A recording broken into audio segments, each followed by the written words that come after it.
नमस्कार। तेज रफ्तार से करेंगे हर खबर का पंचनामा। आपके साथ हाजिर हूं मैं रुमाना इस्सार खान। सोनिया गांधी से सवाल, सड़कों पर कांग्रेस ने किया बवाल।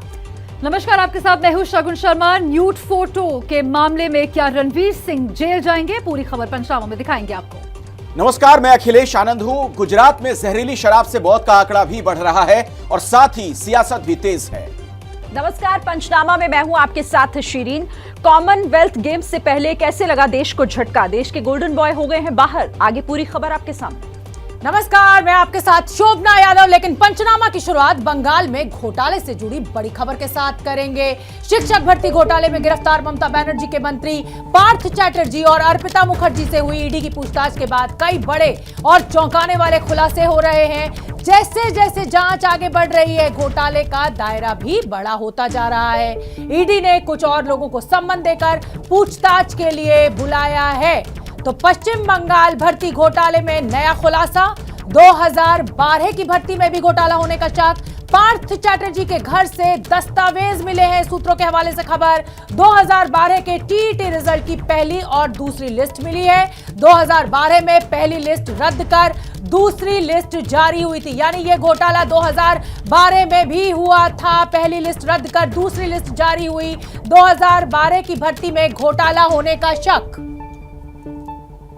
एबीपी न्यूज के पास ईडी की वो सीजर लिस्ट है जिसमें पार्थ चैटर्जी की करीबी और गिरफ्तार आरोपी अर्पिता मुखर्जी के नाम से मिली संपत्ति के कागजातों का जिक्र है। ईडी ने पार्थ के घर से जो बड़ी बरामदगी की है उसमें एडमिट कार्ड, नियुक्ति पत्र, संपत्ति के कागजात मिले हैं। अर्पिता मुखर्जी और उनकी कंपनियों के दस्तावेज बरामद किए गए हैं। पार्थ के घर से क्लास सी और क्लास डी सेवाओं में भर्ती उम्मीदवारों के दस्तावेज भी बरामद हुए हैं। अर्पिता के नाम के 7 प्रॉपर्टी के दस्तावेज मंत्री के घर से मिले हैं।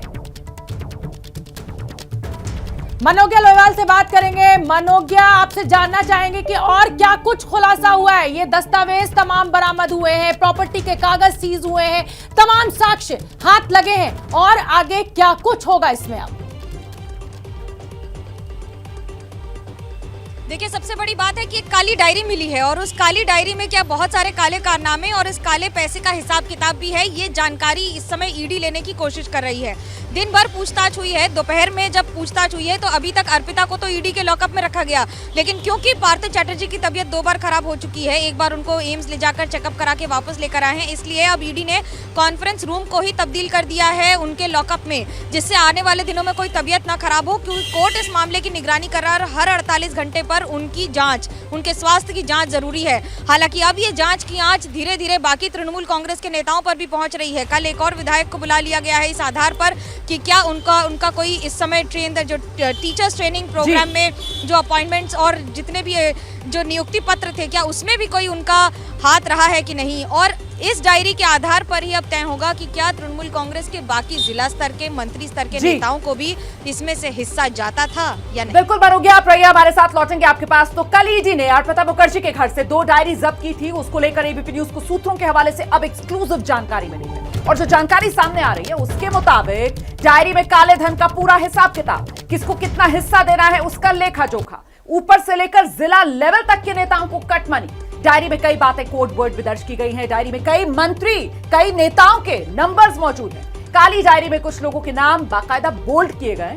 ईडी इसका मतलब डिकोड करने में जुटी है। एबीपी न्यूज के संवाददाता ओम प्रकाश तिवारी और जानकारी के साथ हमारे साथ मौजूद हैं। और जो जानकारी अभी तक सामने आ रही है उसके मुताबिक 2 डायरियों में से एक डायरी 40 पन्नों की है जिसमें अहम सबूत है, दूसरी 11 पन्नों की एक पॉकेट डायरी भी है। तो कुल मिलाकर जो पूरी तस्वीर अभी तक इन डायरीज के जरिए साफ हो रही है, उससे क्या समझ में आ रहा है ओम प्रकाश?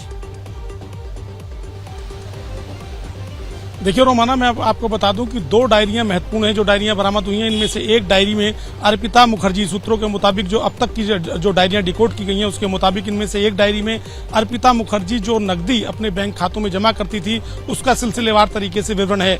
ईडी के एक आला अधिकारी ने इस बाबत कहा कि आखिर कोई शख्स अर्पिता मुखर्जी को अलग अलग डेटों पर इतनी बड़ी बड़ी रकमें क्यों देगा, क्योंकि ये रकम लाखों में है। इसके अलावा जो दूसरी डायरी है उसमें कई महत्वपूर्ण लोगों के नाम, उनके फोन नंबर और कुछ रकमें भी लिखी हुई हैं। इन्फोर्समेंट डायरेक्टरेट के सूत्रों के मुताबिक इस मामले में अर्पिता मुखर्जी से पूछताछ जारी है। पहले अर्पिता मुखर्जी से पूछताछ की जा रही है और उसके बाद पार्थ और अर्पिता दोनों को आमने सामने बिठाकर पूछताछ की जाएगी, जिससे काली डायरी का पूरा रहस्य सामने आ सके। रोमाना,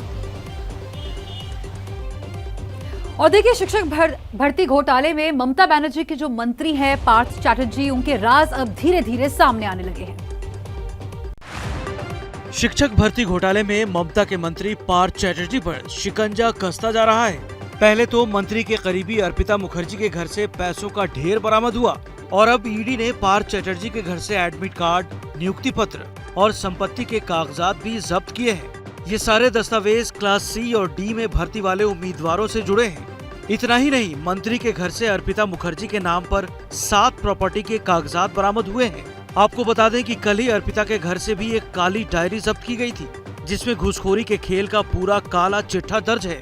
सूत्रों के मुताबिक डायरी में कई कोर्ट, कई मंत्रियों के नंबर और टीएमसी नेताओं की कट मनी के बारे में हिसाब किताब दर्ज है। सोनिया गांधी से ईडी की पूछताछ को लेकर दिल्ली में दंगल मच गया।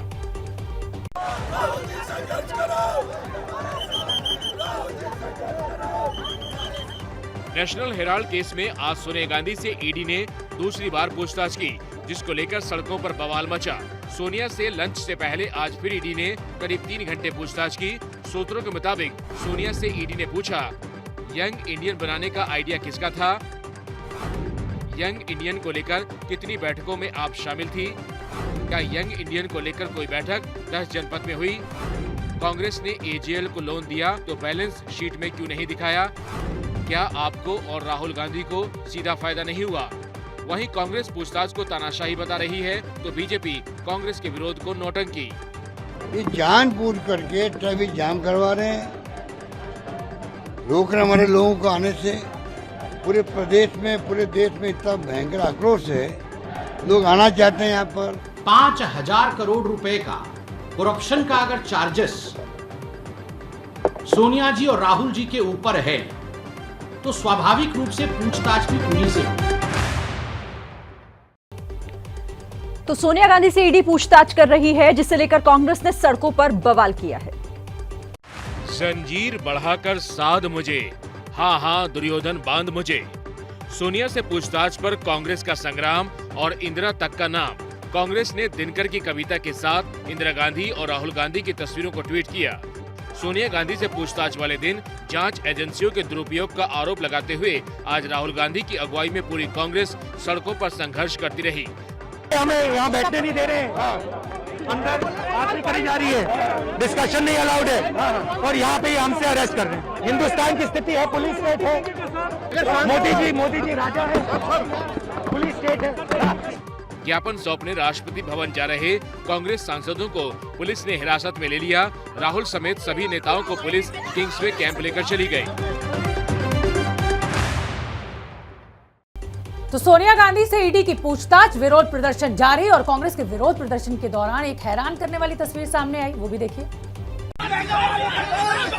पुलिस वाले बाल पकड़कर जिस शख्स को गाड़ी में धक्का दे रहे हैं वो यूथ कांग्रेस के अध्यक्ष बीवी श्रीनिवास हैं। क्या कहना चाहेंगे? इस तरीके के श्रीनिवास देवी जी क्या कहना चाहेंगे? जब श्रीनिवास मीडिया के सामने अपने साथ मारपीट की शिकायत करते हैं, तब पीछे से सुरक्षा बल जबरन गाड़ी में धकेलने लगता है। कांग्रेस दफ्तर से यूथ कांग्रेस के कार्यकर्ता मार्च निकालना चाह रहे थे, उसी दौरान ये हंगामा हुआ। मध्य प्रदेश के इंदौर में भी सोनिया से पूछताछ के खिलाफ यूथ कांग्रेस कार्यकर्ताओं ने ईडी दफ्तर पर कालिख पोत दी। पुलिस ने कालिख पोतने वाले कार्यकर्ताओं की पिटाई भी की।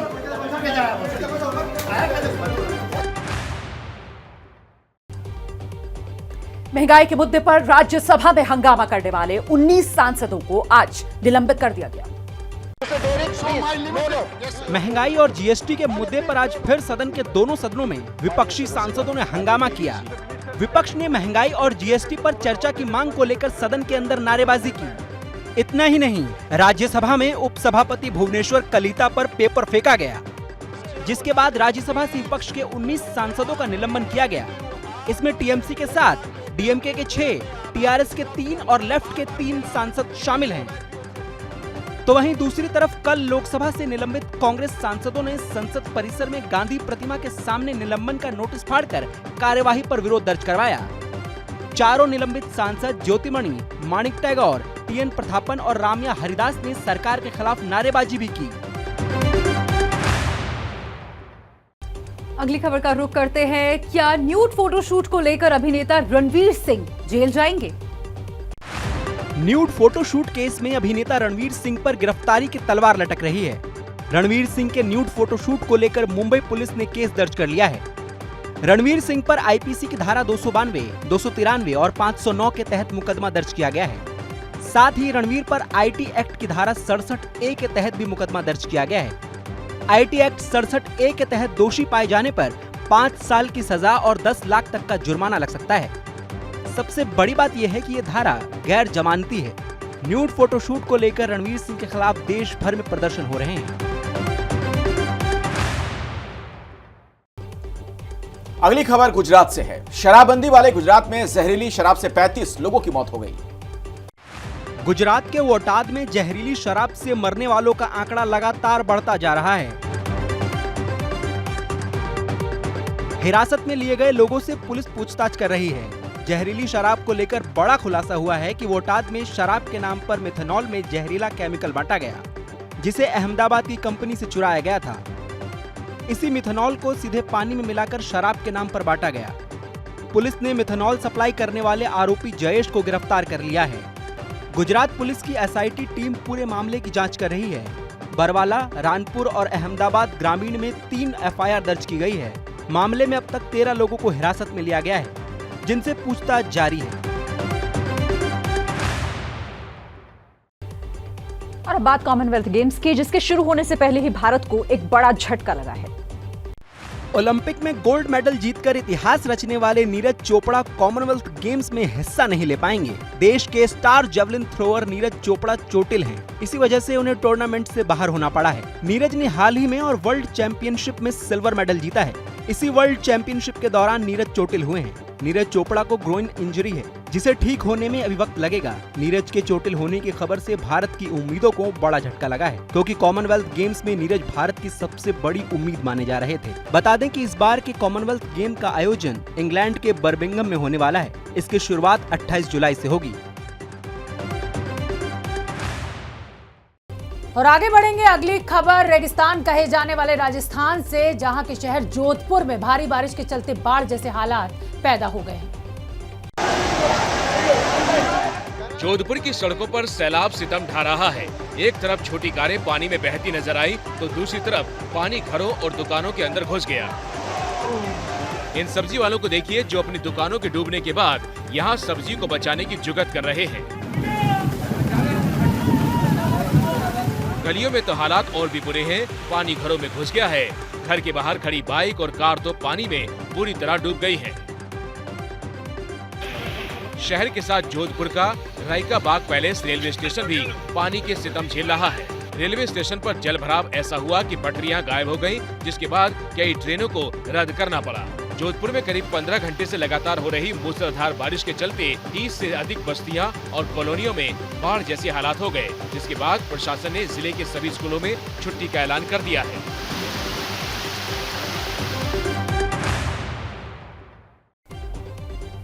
देश आज शहीदों को नमन कर रहा है। करगिल विजय दिवस के मौके पर पीएम मोदी ने वीर सपूतों को श्रद्धांजलि दी।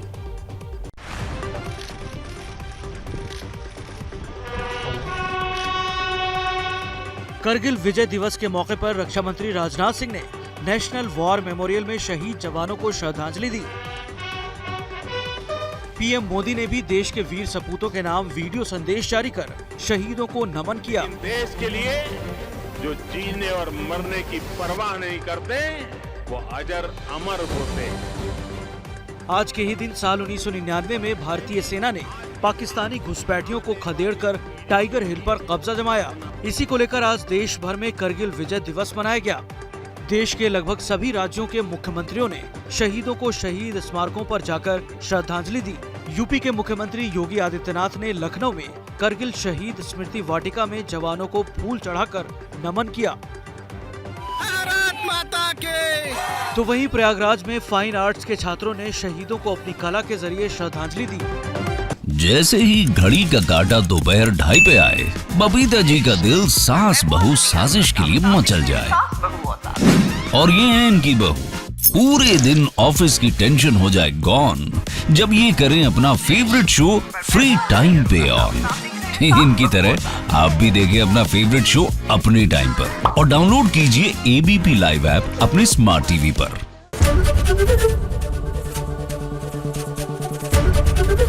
एबीपी न्यूज आपको रखे आगे।